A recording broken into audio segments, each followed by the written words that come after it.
Dou-vos as boas-vindas a mais um Discurso Direto, uma iniciativa do Novo e do Jornal Económico, que é publicada na edição impressa do Novo e transmitida pela JETV através do site das redes sociais, tanto do Novo como do JE.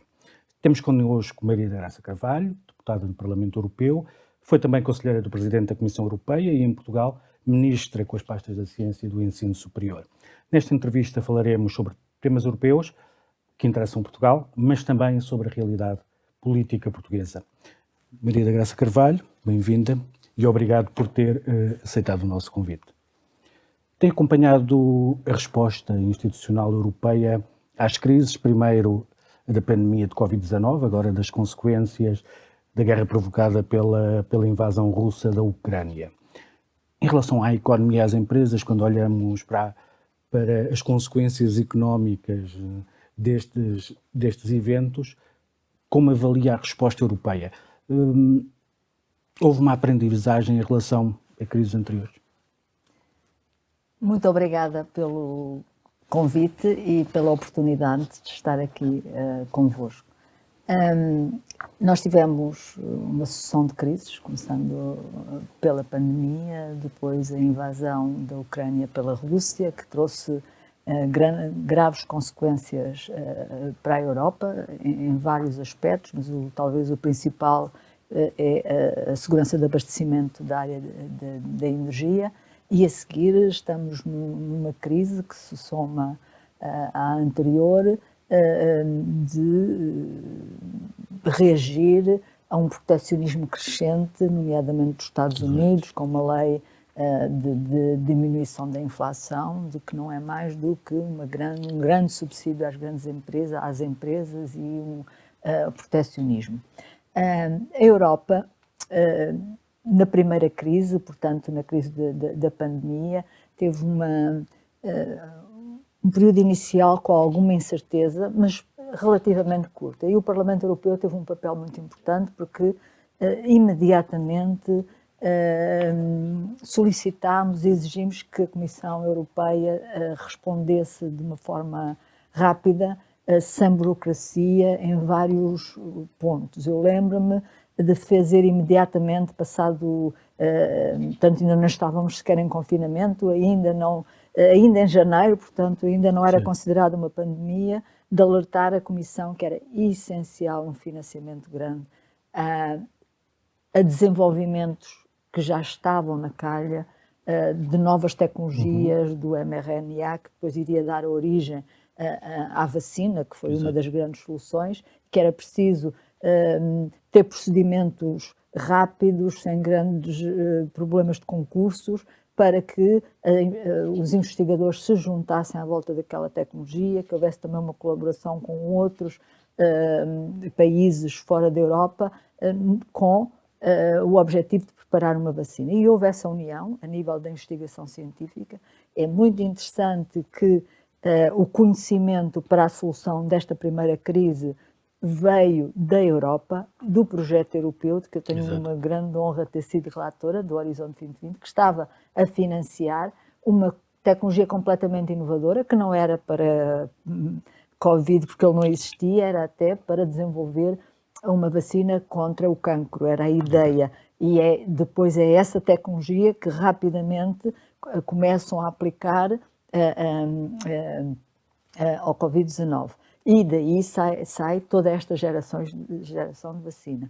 Portanto, na ciência e inovação, a Europa agiu bem e a população percebeu a importância de se investir em ciência e inovação e de se investir, por vezes, em áreas que não se vê a utilidade imediata, mas que de futuro ela terá novos conhecimentos, levam sempre a novas aplicações e estão lá para quando são necessárias. Foi assim com os grandes avanços na humanidade. Depois pedimos também, e aí também houve hesitação de início, que o mercado interno funcionasse, porque, se lembram, houve vários países que tiveram tendência para se fechar, não deixar passar as mercadorias, não deixar passar os carregamentos de máscaras, e o comissário que tem a responsabilidade do mercado interno, o comissário Breton, foi muito firme de manter o mercado interno, obrigar, portanto, à livre circulação e o passo seguinte, também liderado pelo comissário Breton na área do mercado interno, foi a compra conjunta de muitos dos equipamentos que foram essenciais, desde as máscaras, mas principalmente das vacinas. Esta operação da compra de vacinas foi essencial para países como Portugal terem acesso ao mesmo tempo do que a Bélgica. Aliás, até uns dias antes eu vacinei-me na Bélgica, mas em Portugal, até se começar com a minha idade, algumas pessoas antes tiveram acesso à vacina. Isso nunca teria acontecido se nós não fizéssemos parte deste bloco, nem quero imaginar o que era uma corrida. Os países com mais poder económico teriam conseguido obter primeiro do que outros países médios e pequenos. Portanto, a Europa, com hesitações iniciais, saiu unida e com soluções, e tanto na investigação científica, como na compra conjunta, como no mercado interno, percebemos a importância de estar juntos.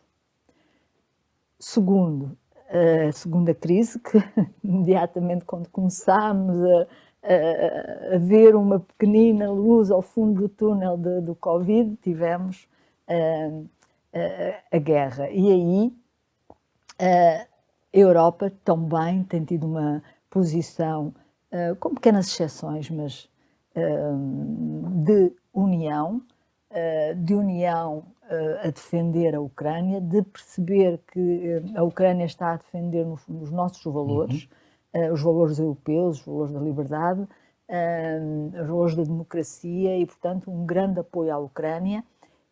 E no outro ponto, portanto, a ajuda à Ucrânia, a ajuda material à Ucrânia, e o outro ponto é como é que medidas para fazer face às consequências que essa guerra tem na Europa. E a principal, o preço da energia, houve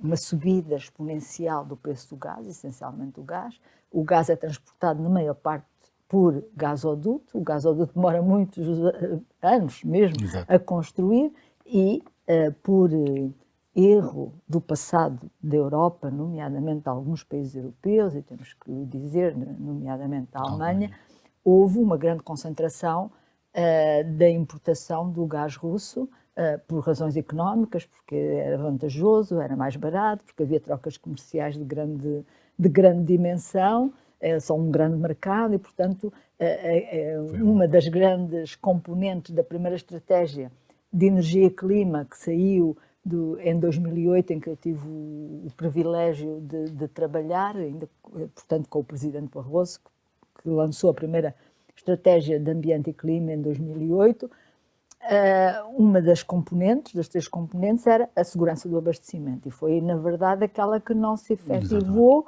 porque não houve a diversificação. Lá dizia-se que tínhamos que diversificar os países de origem, os países de trânsito, e houve uma grande concentração da importação do gás russo.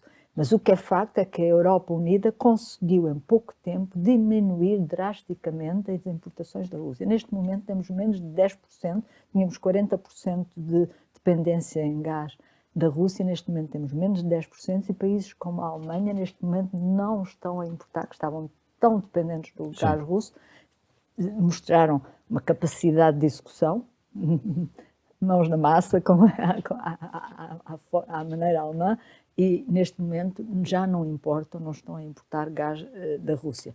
Portanto, houve uma série de medidas em conjunto, existe uma plataforma para também, de uma forma voluntária, a compra de gás em conjunto, houve construção de terminais de LNG, de gás natural liquefeito, e, portanto, de uma forma rápida conseguiu-se fazer face ao primeiro impacto do preço da energia, e não tivemos um inverno tão mau como poderia ter sido. Para já tivemos sorte que não foi um inverno tão frio como se poderia esperar.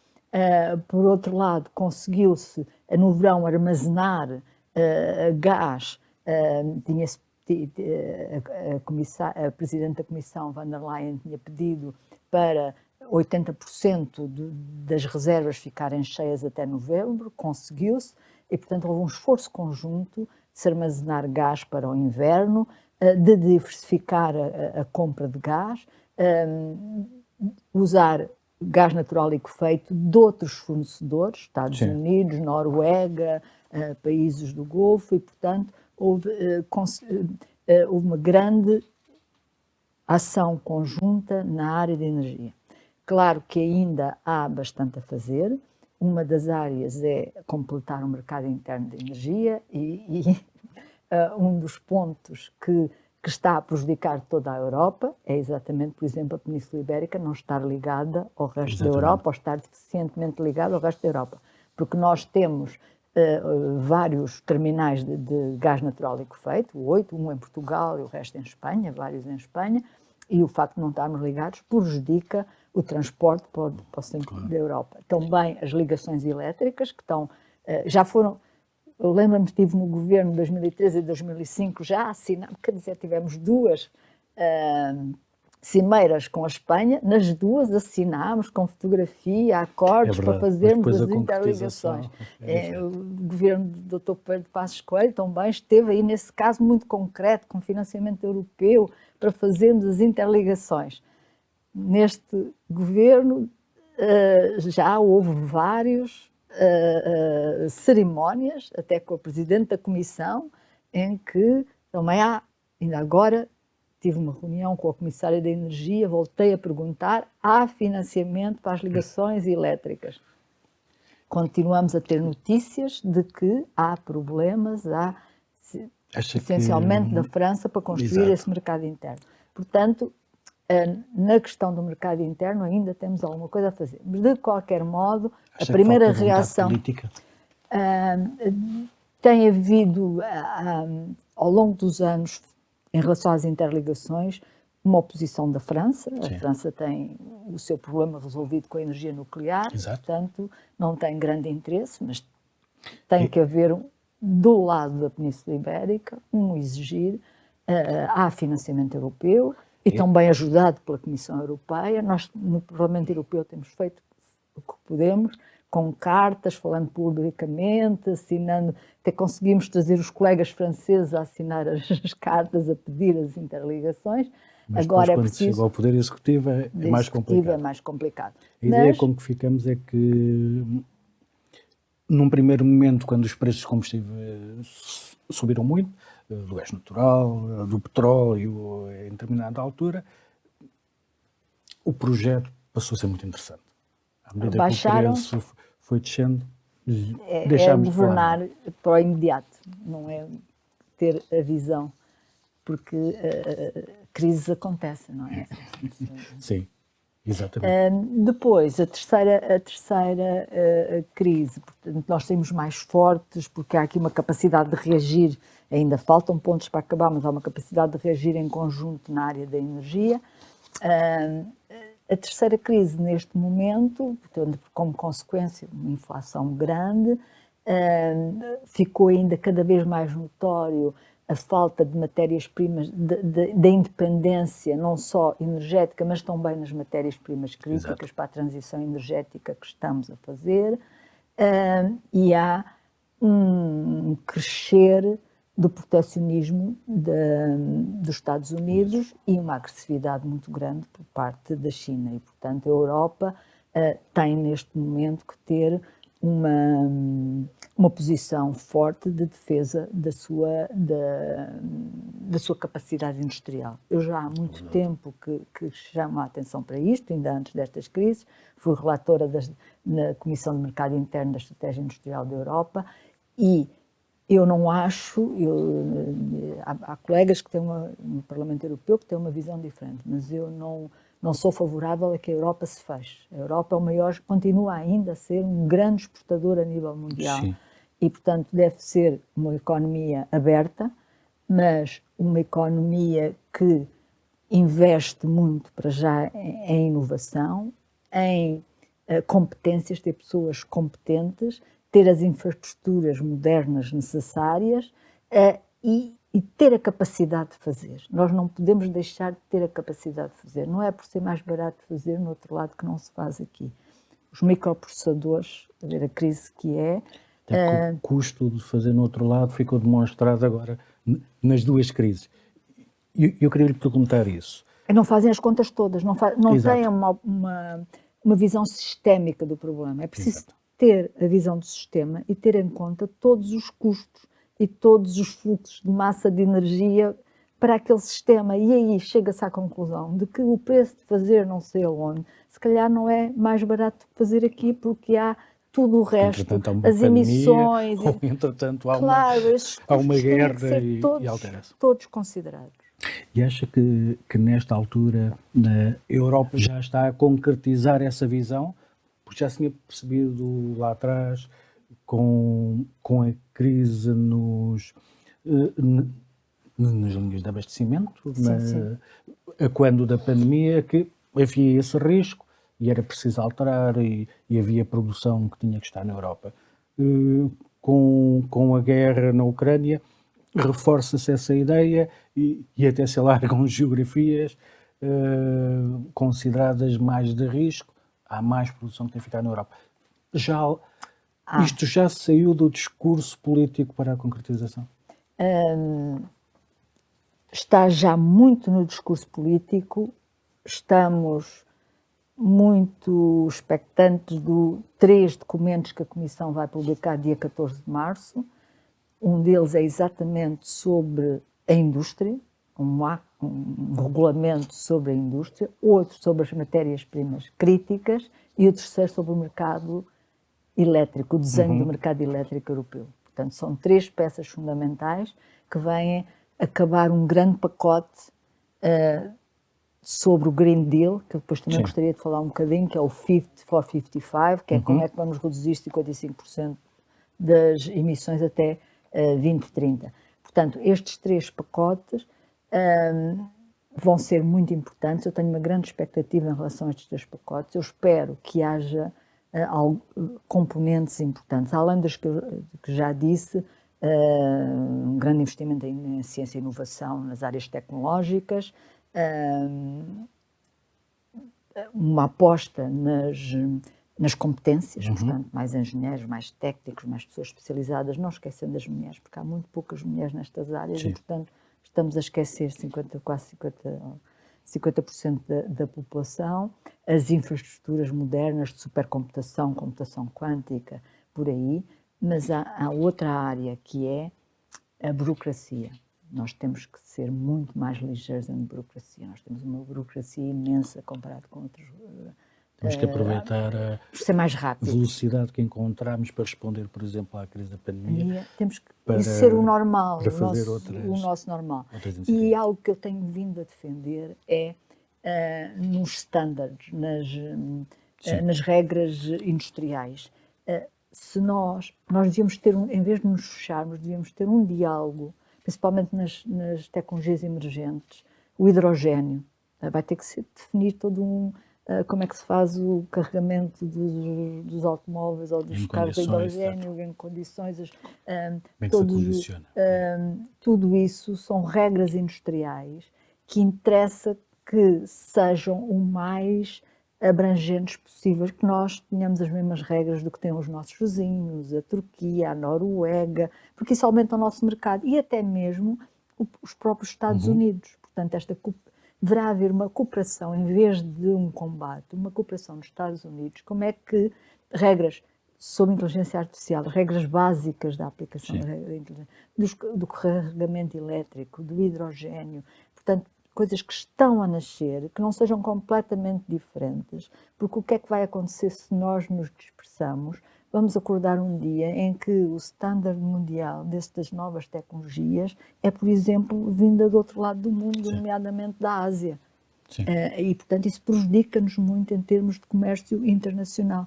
E nós temos que continuar, não só a fabricar para a Europa, mas para o comércio internacional, para ser grandes exportadores de tecnologia. Tem que ser esse a nossa ambição.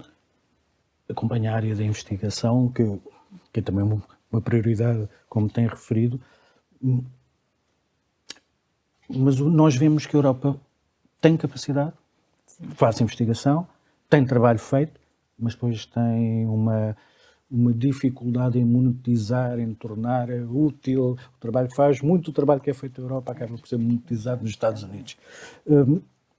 Essa situação tem sido alterada até face à transformação geopolítica que assistimos, o virarmos um bocadinho mais para o aproveitamento interno. Isso tem sido alterado? Estamos em via de, mas ainda não estamos lá. E, por exemplo, as vacinas foram um exemplo disso mesmo. Foram desenvolvido o conhecimento aqui, mas para a produção, se temos a produção em massa, foi preciso fazer uma parceria com a Pfizer ou a Moderna, que também foi, o conhecimento da Moderna foi financiada pelo Horizonte 2020, pelo Programa Europeu, mas aí não foi uma parceria, foram mesmo para os Estados Unidos para desenvolver a vacina. Portanto, a empresa em si mudou-se para os Estados Unidos. Portanto, isto mostra exatamente que para desenvolver o conhecimento a Europa é líder, e depois para dar escala vão para outro sítio. Porquê? Novamente, burocracia. Os tempos para tudo é muito. E não é bem não é a falta de financiamento. Na Europa há financiamento. Não há, por exemplo, nós neste momento, o PRR tem um financiamento enorme, se juntarmos o PRR com os fundos estruturais, os financiamentos que existem nas poupanças que poderia ser aplicado em financiar empresas inovadoras. Não há essa cultura. Portanto, enquanto que nos Estados Unidos há muito mais facilidade, venture capital e tudo o resto. Portanto, é uma questão também de cultura de risco que nós não temos e que demora a mudar. Mas podíamos começar com um grande investimento dos nossos financiamentos, aplicar o financiamento que está disponível neste momento e que é muito. A Europa nunca teve financiamento público a nível europeu tão grande como tem agora. Mesmo às vezes olhamos e estamos aqui nos Tagus Park, a época dos anos em que o professor Cavaco Silva foi primeiro-ministro, havia muito financiamento europeu. Neste momento temos o dobro do financiamento dessa altura. E aqui em toda a Europa. Portanto, é uma questão de se aproveitar bem esse financiamento. E para mais, a maior parte das infraestruturas, as básicas, das autoestradas, isso estão construídas, das pontes estão construídas. Portanto, era de aproveitar, de irmos para as infraestruturas do futuro, tipo os computadores de alta velocidade, em pessoas, em projetos, em transformar esses projetos em produtos inovadores, em mudar todo este panorama de competitividade da Europa. Mas não estamos ainda a fazer. Não é uma questão de escassez de capital, é mais uma questão de acesso. De acesso. Com uma burocracia enorme, uma dispersão, porque, por exemplo, os PRRs são geridos nos países, os programas PT 2020 e o PT 2030 e os equivalentes de outros países têm uma cogestão, mas a maior parte da gestão é feita nacional e regional, e, portanto, há uma grande fragmentação, não há uma visão clara, única, vamos apostar em transformar a Europa e, portanto, não estamos a aproveitar até agora o que deveríamos, a possibilidade que estes financiamentos nos deviam dar. Exatamente este financiamento extra do PRR foi para nos ajudar a sair da crise de uma forma em que ficássemos mais fortes, mais competitivos, com uma indústria pujante. Era uma saída direcionada. Não estamos a ver. Não é? Exato. Havendo financiamento, havendo disponibilidade de capital, faz sentido uma proposta como a constituição do Fundo Soberano para a Investigação a crescer em cima de... Eu não me oponho ao Fundo Soberano, só que digo uma coisa, nós não estamos a aproveitar o que existe. Estamos a pedir um fundo extra. Se é excesso, não é escassez. Porque ainda, por exemplo, Portugal ainda tem quase 5 mil milhões, 4,1 mil milhões do PT 2020 para utilizar. vai ter do PT 2030 23 mil milhões, tem do PRR cerca de 18,2 mil milhões. Vamos executar esse rapidamente, não é? Vamos ver se precisarmos, se executarmos bem, aqui estamos para, como deputados, aprovar um fundo soberano, mas não vou já, vamos pedir mais. Porquê? Porque este PRR e esse fundo soberano, PRR de certeza é dívida que vai ser paga pelas novas gerações, vai ser paga, começa a ser paga em 27 até 50 e tal, não é? Portanto, vamos executar bem aquilo que temos e depois, se for preciso mais, analisamos e... Antes de irmos para o intervalo, só uma última pergunta. Foi galardoada com um prémio pela atividade que desenvolve como eurodeputada. Aliás, foi a segunda vez que foi premiada. Sendo que o trabalho que faz no Parlamento Europeu é visto em Portugal, sente que, quando chega cá à sexta-feira, sente que reconhecem o que faz, a importância relativa, não só do trabalho, mas também dos temas? Eu sinto que é mais valorizado noutros países da Europa do que em Portugal. Eu acho que em Portugal não se fala o suficiente da Europa. Sim. E principalmente de alguns dos temas da Europa. Não se fala. A ciência e inovação, que é tão importante, a indústria, que é tão importante. Eu tenho, no fundo, a ciência e inovação, a indústria, o mercado interno, que estão relacionados. Tenho o digital, trabalho muito no digital. Também tenho as questões das mulheres e a questão do mar, mas sempre do ponto de vista também da ciência e inovação, a sustentabilidade do mar. Interessante que destes temas todos o que mais se fala em Portugal é as questões do género. Sou mais conhecida pelas questões do género, de género e de igualdade e, por exemplo, a diretiva do Women on Boards, que teve 10 anos para ser, 12 anos para passar e que nós conseguimos agora passar. Eu só fui negociadora nos últimos 2 anos e conseguimos levar a bom termo.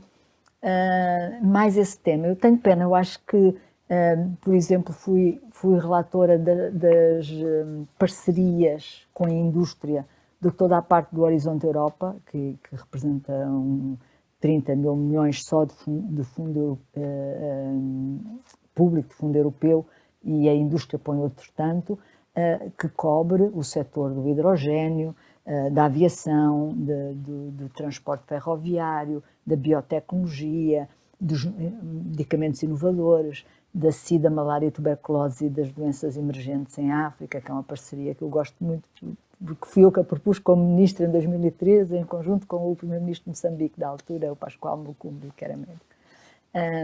Portanto, do High Performance Computing, da computação paralela, consegui que viesse com o apoio da presidência portuguesa, porque, claro, na presidência portuguesa trazer um supercomputador para Portugal, que está a ser instalado no Minho, dos microprocessadores, da tecnologia de 5G e 6G, mas eu acho que há muito poucas pessoas que conhecem esse trabalho. Eu gostava que tivesse mais eco na comunicação e junto da população, este tipo de trabalho. As pessoas sentem que este trabalho está longe, que a Europa está longe. Sim. E ainda há esse distanciamento. E que não nos diz respeito. Mais uma razão para agradecer muito esta oportunidade. Obrigado. Vamos fazer só um pequeno intervalo, voltamos já a seguir. Estamos de volta à entrevista com Maria de Graça Carvalho. Antes de falarmos sobre a política portuguesa, só duas questões. Primeira, esteve na conferência que o IDC promoveu em Lisboa sobre a democracia em África, em que foi pedido que o PPE e que o Parlamento Europeu tivessem uma intervenção mais assertiva em relação a alguns regimes, nomeadamente uma maior atenção aos processos eleitorais. As instituições europeias estão longe de África, as instituições europeias não dão a atenção devida ao continente? As instituições europeias, e nomeadamente o Parlamento Europeu, participa nas missões de observação eleitoral, mas essas missões têm que ser pedidas pelos países e muitas vezes os países não pedem ou não pedem a tempo, mas o Parlamento tem, sempre que lhe é pedido e que haja condições, vai estar presente nesses países, e é uma das grandes missões do Parlamento Europeu promover a democracia, a transparência das eleições, e portanto é algo que é uma missão que os deputados e que o Parlamento no seu conjunto promove a democracia em todo o mundo, e em África, e nomeadamente para nós, deputados portugueses, os países de língua portuguesa são muito importantes, e temos estado, colegas meus têm estado presentes em Timor, tiveram em São Tomé e Príncipe, e será muito importante estarmos do futuro no maior número possível. A segunda pergunta ainda sobre as questões europeias. Nós temos uma aposta definitiva, muito forte no ambiente, na transição energética, podemos ter em paralelo a transição digital. O que eu lhe perguntava era, já olhando para o que estamos a fazer em Portugal, e como tem sido algo crítica da rapidez com que se têm desenvolvido os programas, muitos deles enquadrados quando olhamos para o PRR na resposta às crises, de que forma é que tem sido aproveitada esta oportunidade? Já falámos sobre as questões, alguns entraves que existem, nomeadamente a burocracia, o tal capital que está disponível num país como Portugal, como é que tem sido aproveitado? Na transição energética, Portugal tem feito bem no desenvolvimento das energias renováveis, mas, por exemplo, na eficiência energética estamos muito atrasados e temos aí grandes desafios pela frente, porque temos um pacote que neste momento está a ser finalizado no Parlamento Europeu, com 17 diretivas que fazem parte do Green Deal, em todos os setores, energias renováveis, eficiência energética, edifícios, transportes, floresta, agricultura, e vem, por exemplo, um pacote que é a eficiência energética nos edifícios, que vai exigir uma grande remodelação, recuperação das habitações, do ponto de vista de eficiência energética, para que não haja tanto frio nas nossas casas em Portugal. E é uma das áreas em que nós estamos atrasados e que vai ser preciso financiamento, vai ser preciso também ter mais técnicos e mais engenheiros para apoiarem essa transformação, e depois os prazos são muito apertados. Portanto, nesses dos edifícios temos um primeiro prazo a 2030, que é já aí, e um segundo a 2033, e portanto é preciso andar depressa, e vamos ver, portanto, a capacidade das instituições públicas para pôr isso em marcha. Um dos projetos em que eu sou crítica é a grande ambição do projeto do hidrogênio, e eu trabalhei muito como investigadora na área do hidrogênio, mas mesmo por isso sei que é uma tecnologia que ainda não está suficientemente madura para ter já o projeto com a ambição que o governo lhe está a atribuir, de 8 mil milhões, um grande projeto em Sines. Tem que se fazer passo a passo, escala piloto, escala de demonstração, aumentar a capacidade, e a ideia de transportar o hidrogênio a grandes distâncias. Também sou bastante cética com a tecnologia que temos de momento, ainda não é muito viável os transportes em grande distância do hidrogênio. Portanto, aí há alguma cautela, sim senhor, hidrogênio, mas com passo a passo, e, por exemplo, utilizando o hidrogênio para atrair indústrias que precisam de hidrogênio para perto de onde ele é produzido, por exemplo, para Sines.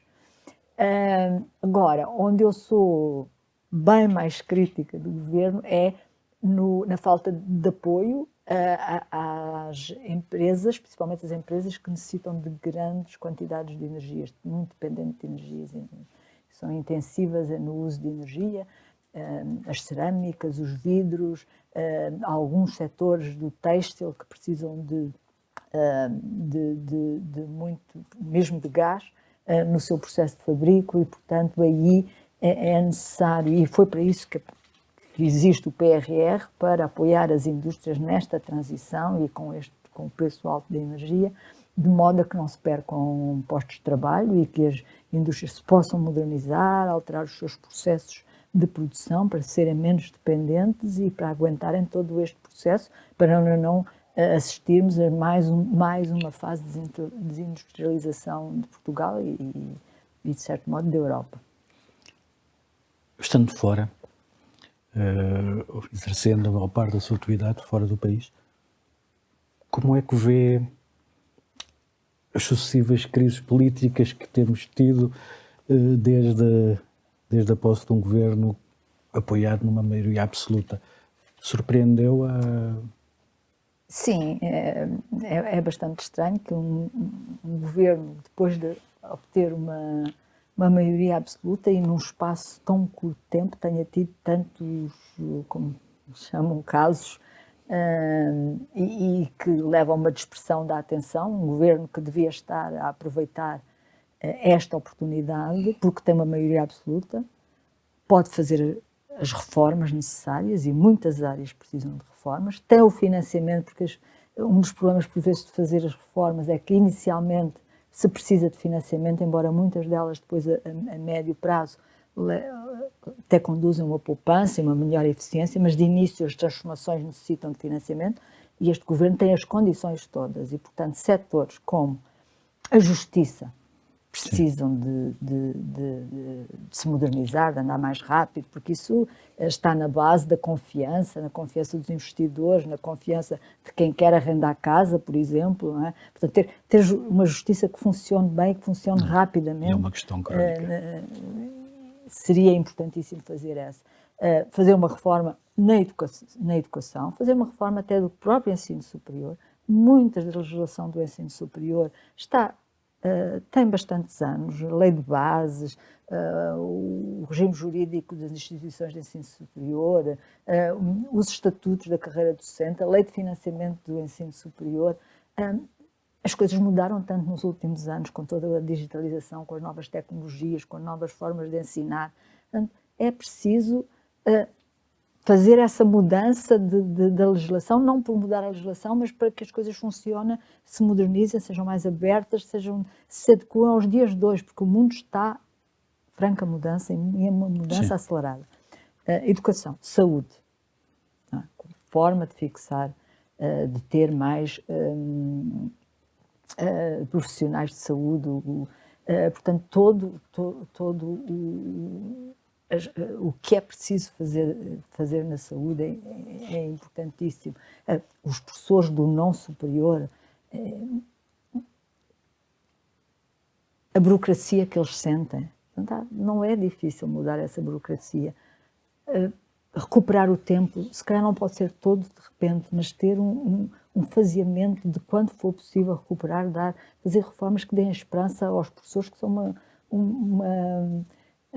uma classe que é essencial e que estão na base da nossa democracia e do nosso elevador social, que está muito mal, não é? O elevador social. Portanto, precisamos de ter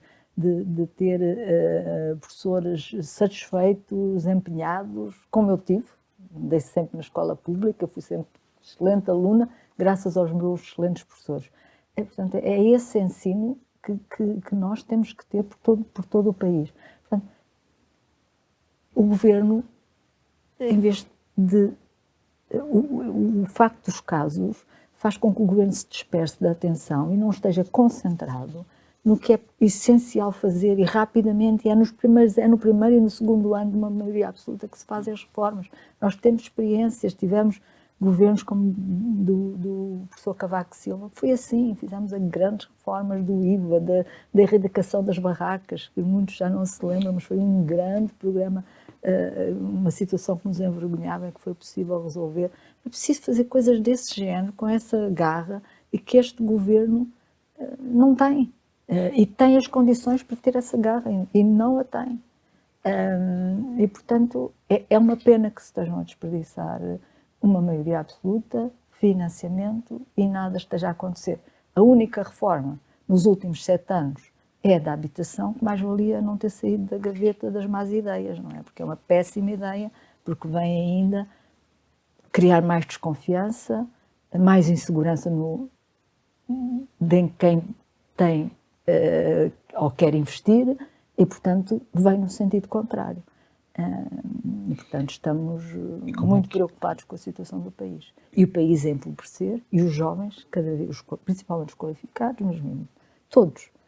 A esperança é sair. Eu falo muito com pessoas pelo país, fazemos estas portas abertas, o Parlamento Europeu, e muitas das pessoas que vêm falar comigo são muito jovens que me perguntam: Senhora Deputada, como é que eu posso ir trabalhar para o estrangeiro? E como é que eu posso ir estudar para ficarmos? Muitos, cada vez mais. O que é uma pena, não é? Porque estamos a investir muito, nós investimos muito em ensino superior. Investimos muito e o ensino superior em Portugal é bom, temos boas universidades.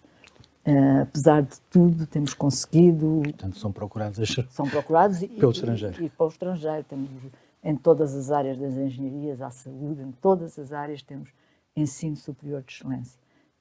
Mas estamos a investir muito, são os portugueses com os seus impostos que investem na parte pública e vão em números enormes de enfermagem.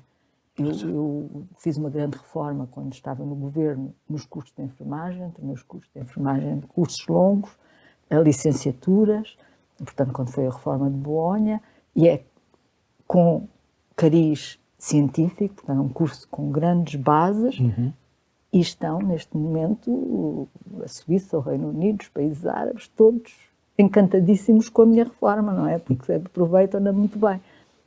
Porque vão às centenas.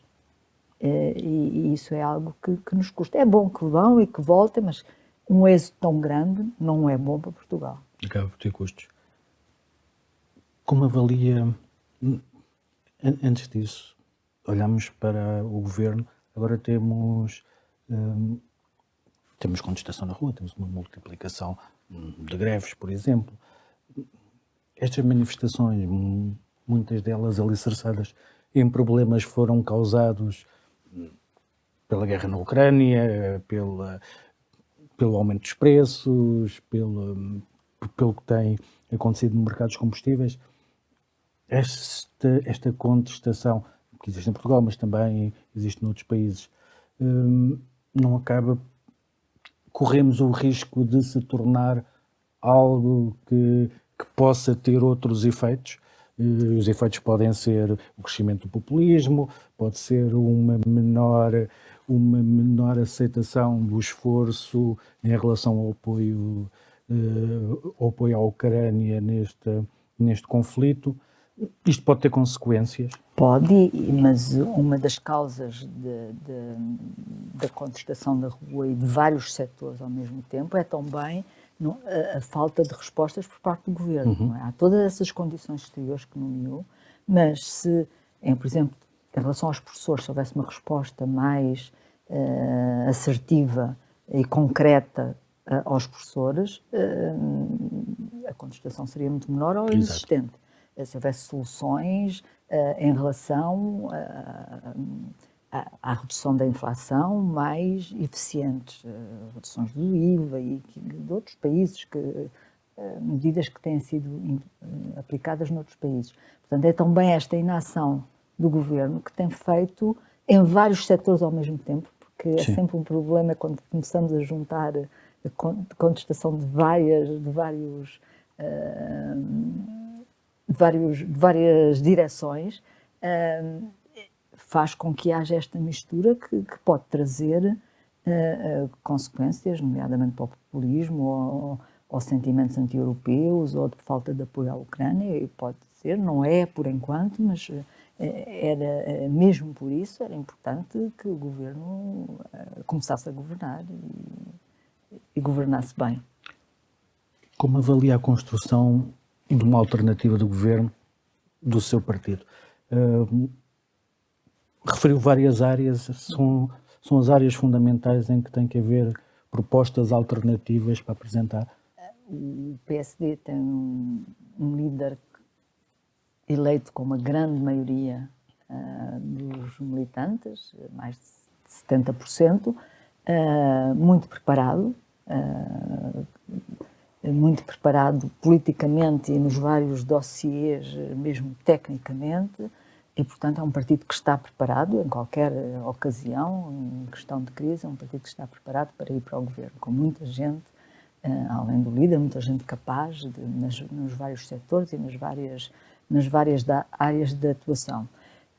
O PSD está preparado em todas as áreas, mas é evidente que as nossas prioridades são aquelas que são as principais preocupações dos portugueses. Portanto, pela educação, pela saúde, pela economia, pelas empresas, porque daí a consequência do emprego e do bem-estar, parar esta onda de crescimento da riqueza em Portugal, esta onda de empobrecimento do país.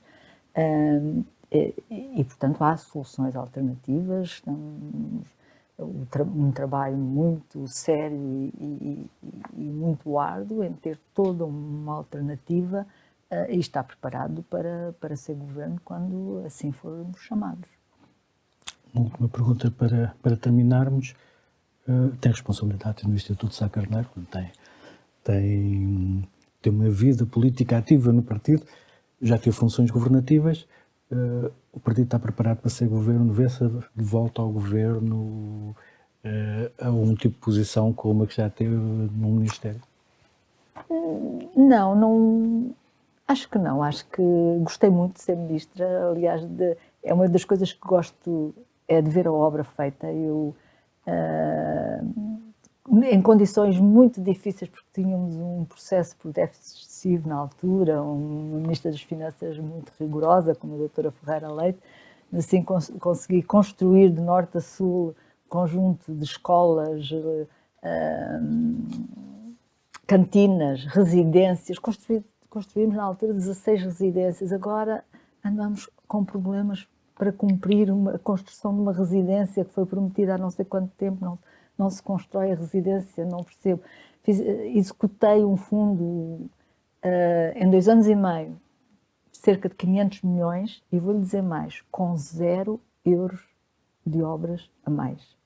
Eu, aliás, quando fui para Bruxelas, um senhor que tomava conta da comissão, que tomava conta dos fundos para Portugal, quis-me conhecer, porque disse assim, felizmente, houve uma pessoa que conseguiu demonstrar que em Portugal se fazem obras com 0 de obras a mais, porque todos que vêm cá justificam que em Portugal é impossível, e eu agora, não, temos aqui, é possível. E obras complicadíssimas, faculdades de medicina, no Instituto de Medicina Molecular, coisas que não são simples de construir, pois deixei muita obra nos Açores, na Madeira, de Trás-os-Montes ao Algarve, e dá muito gosto. Fiz um grande plano para os cursos, criámos 4 escolas de saúde no interior, Porto Alegre, Beja, também a de Leiria. Era uma escola de enfermagem, transformámos em escola de saúde.